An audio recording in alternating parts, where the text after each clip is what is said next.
I have multiple clients who simply do not call me back. I have shown them property and they seem motivated and ready to buy, but they never return calls or texts. Should I keep pursuing their business? If you have a client that is not calling you back, you don't have a client. It's that simple. You've never had the client. If you can't get a phone call back from someone that you built a relationship with, now let's change that. Client versus lead. Is it a lead? Let's say an online lead that you just emailed them and they never replied back, and you called them and they never called you.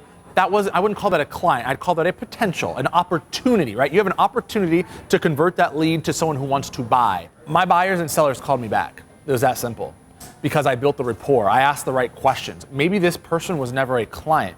Maybe it was somebody who couldn't afford the house after you sent them some and they got pre-approved. My encouragement to you would be you need to ask the right questions, number one. Number two, you need to really separate what a lead and a client is, because clients will call you back, or you need to look in the mirror and think, I'm doing something wrong, or they weren't a client. And sometimes, guys, they're just not a client. Sometimes you have to say, I have 10 clients I'm working with, but it's really 2 clients, because I have 10 leads and 2 of them are actual true buyers, meaning I have 2 true buyers.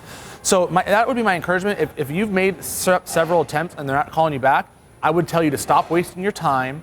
I'd tell you to start taking that time and allocating it towards real business that you can actually get a big ROI, because you're gonna keep calling them and you're holding on to it, and it's not really a client in my eyes. So I don't know, that's what I would do. Now, I can spin it and you can say, well, that buyer may be a buyer one day, but they're not even calling you back. And so you don't have a client in this situation. You don't get to go past go, collect $200. You straight up need to find that time and allocate it towards something else.